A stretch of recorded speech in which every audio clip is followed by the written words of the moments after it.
Cole Sprouse might be worse than his brother Dylan. For years, Cole has been labeled problematic for his outrageous beliefs, trying to argue with people over the concept of racism and forcing his fans into bizarre social experiments. Everyone started to see the light once his relationship with Lily Reinhart fell out, and people started to realize that Cole Sprouse was a manipulative partner and a terrible man. So let's get into it.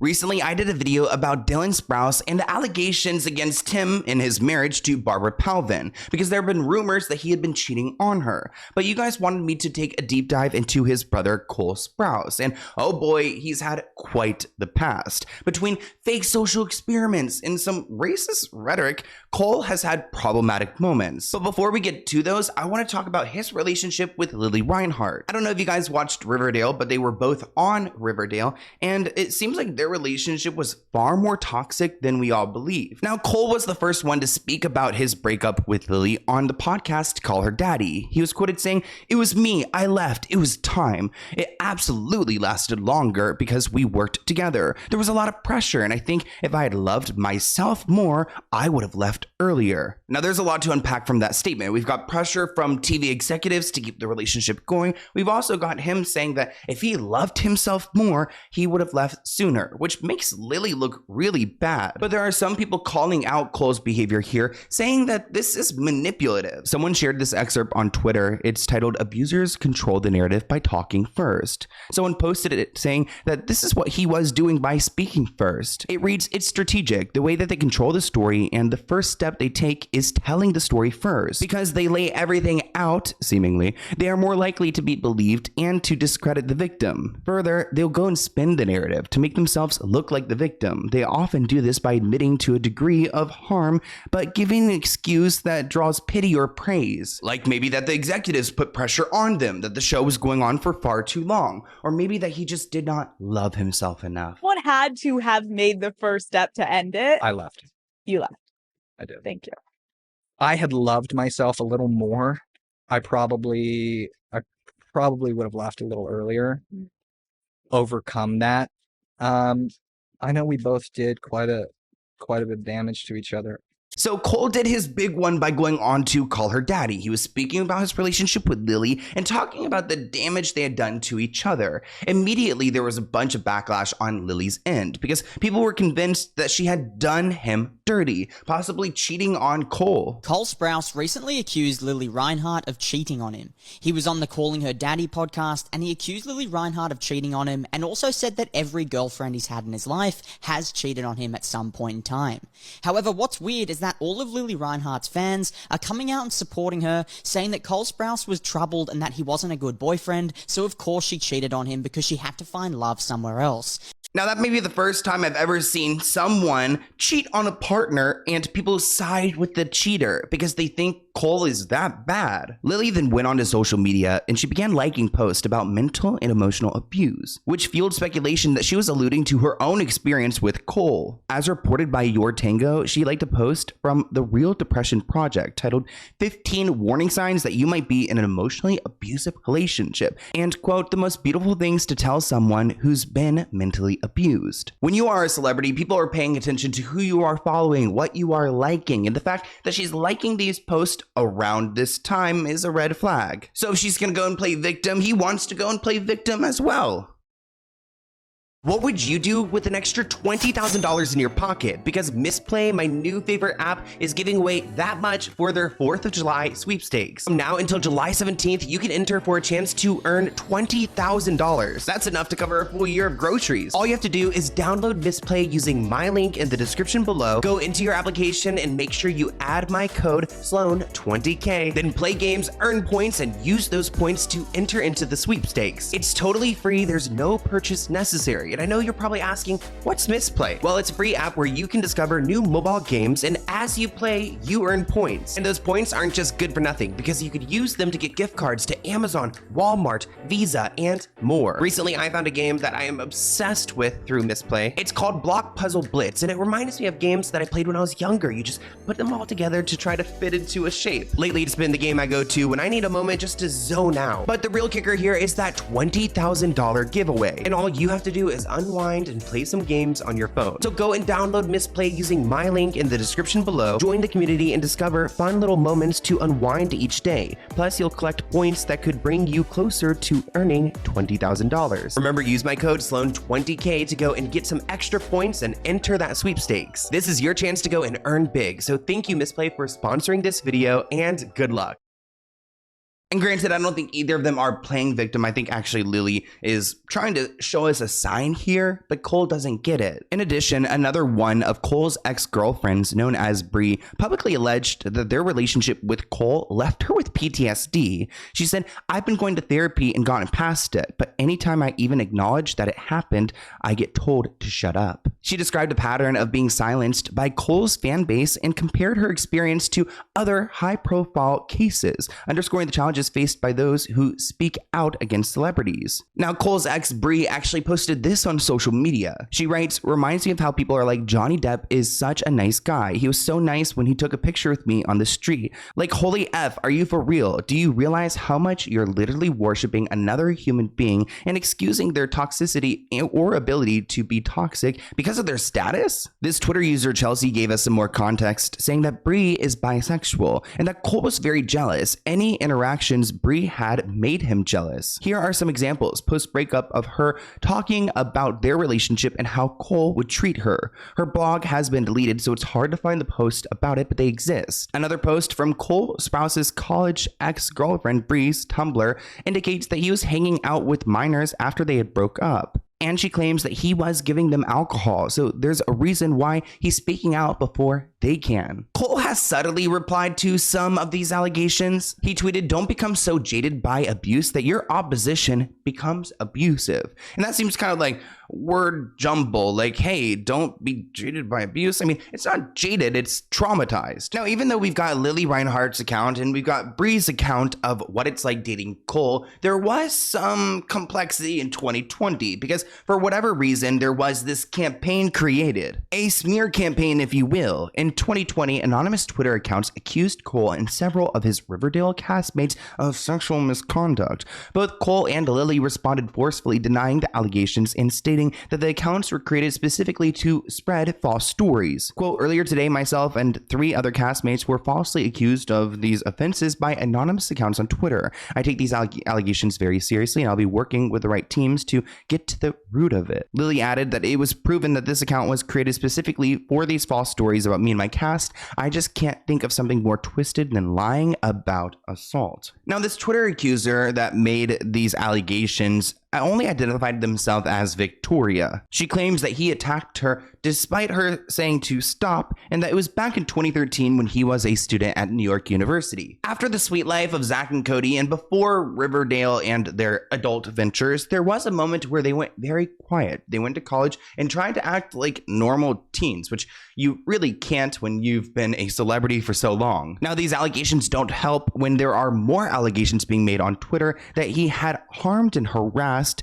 different castmates like Vanessa Morgan, KJ Appa, and Lily Reinhardt. Now, of course, they all responded to these allegations and said that they were not true, but what an interesting time for Cole Sprouse. I don't know why so many people would be randomly trying to go and get him at this point. Now, even though he did claim that he would get to the root of it, I don't think we ever got an update on this investigation or who Victoria could be. Madeline Pitesh, who I loved on Riverdale, actually wrote out, "As someone who has been harmed, I am deeply disturbed by anyone that thinks it's okay to falsely accuse someone of assault.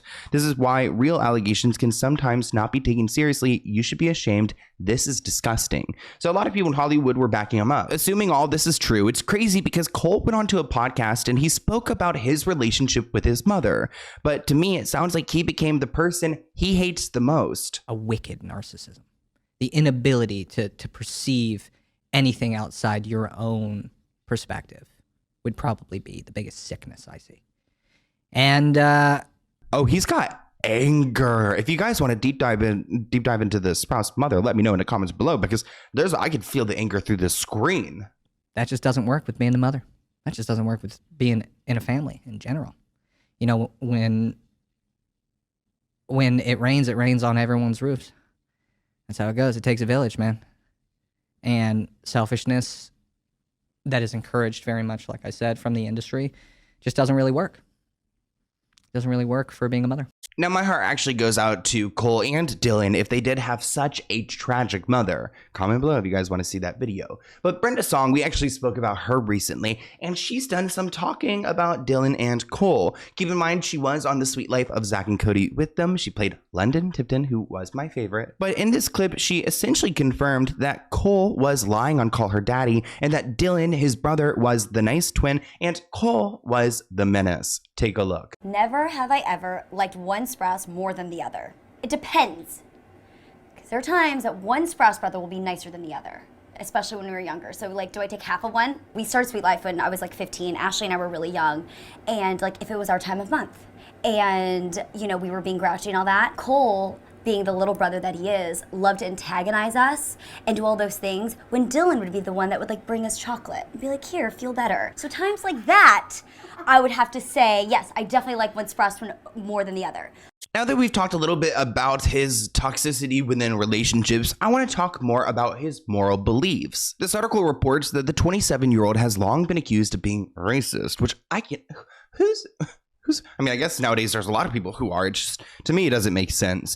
For one thing, Cole appears to be a believer in reverse racism and has stated his firm belief that racism can come from anywhere and a racist does not have to be in a position of power. Like an example, a black person can be racist to a white person, although a white person would be considered to have more societal advantages. He has called himself a victim of ethnocentrism, racism in the past. Now, I did not take like racial studies in college or gender studies, and I don't know the ins and outs of what that even means, but I can say for a fact that I don't think that there's like, I didn't think that was possible. You know what? I mean, I know I've been discriminated for being gay before, but never white. I mean, that is why there's white privilege. What, right?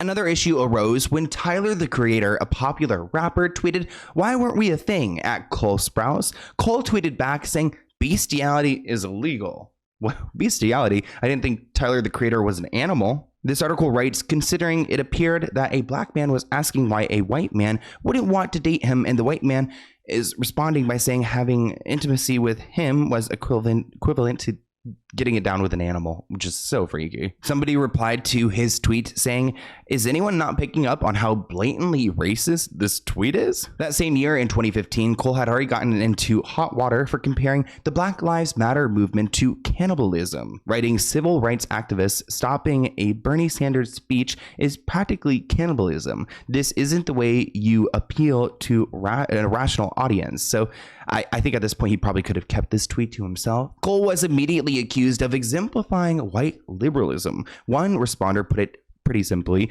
that, "Cole, you need to choose your words wisely. Not only that, but who are you to tell oppressed people how to respond?" Now, in another instance, Cole thought it would be a good idea to evoke Martin Luther King's name in his explanation for how he feels. Cole argued that one doesn't need to be in the position of power to be racist. Of course, white men have the most power. I never said they didn't. Does that mean I'll allow ethnocentric racism directed towards me? He writes, "No. Turn to the teachings of MLK Jr., and I'm sure he'll be in agreement." Critics argued that Cole's use of MLK's legacy to defend his concept of reverse racism actually reflects a pseudo-intellectual tone, an epitome of white privilege. This article quotes, "As a white man, not only does Cole not have the right to define racism, but to use a prominent black activist in an attempt to validate his ignorance is truly disgusting." At that point, I just want to know who's telling Cole these things, because it has to be learned somewhere, right? But we need to get into the 2012 Tumblr scandal. Cole's reputation for pretentiousness and manipulation was further cemented by his much discussed Tumblr experiment.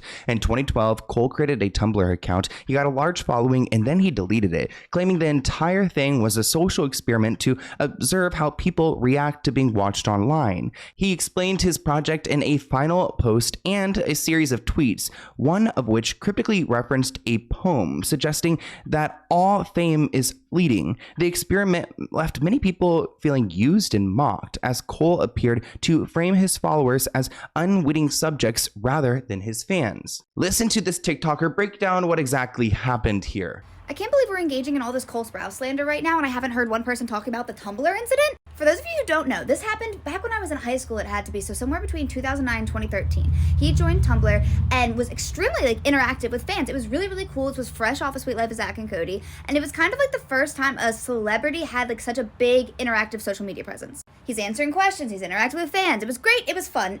I loved it. I was in love with Cole Sprouse, so this was the best. So this is going on for a while, a couple months, and then finally he makes this big, insane post, and it's this was all a social experiment. Why would you ever think that I would want to talk to you common folk? I'm paraphrasing, obviously, but that was the general vibe. It was so weird. And I've never stopped thinking about how bizarre it was that, I don't know, what a gotcha for interacting with your fans. What? Now, I don't know why he would even need to do this, create a Tumblr page, interact with his fans, and then call it an experiment, but let's go through his tweets. The first one reads, well, the Tumblr results are in. I suppose I've given this enough time to fester. He writes, 2, I never actually stated you guys were part of an experiment or project. Go back and read the final post. 3, you guys forgot about everything I said in my previous posts, jumped to your conclusions, and changed your disposition to me. Interesting. 4, even if I did conduct a report on this, which I'm not, you think I would do it without your permission? I love you guys too much. Not really. And then 5, you guys reacted exactly how I thought you would, gaining nothing from what I said and acting like I betrayed you. Success and shame. And to me, I don't know what he was actually intending here, but this kind of response doesn't sound like someone who's confidently moving forward with their social media or experiment or whatever he wants to call it. This comment reads, he definitely overshared or got too deep with a fan he was talking to and tried backtracking. Another comment reads that Cole Sprouse had a Tumblr for a sociology experiment, but I thought he wanted to be an actual Tumblr person. This is why I have trust issues. And that's all I have for you guys on Cole Sprouse. I want to hear what you guys think in the comments below. I love Lily Reinhart and I wish that she would speak out about exactly what she had gone through, because whenever I see Cole Sprouse speak in these interviews, he's different than Dylan. I do see different red flags and I really want to unpack what their parents were like. But I want to hear what you guys think in the comments below. Thank you guys for giving me the video ideas. My email is SloanWellKnown@gmail.com, so email me some more ideas and I'll see you in a video soon. Bye guys.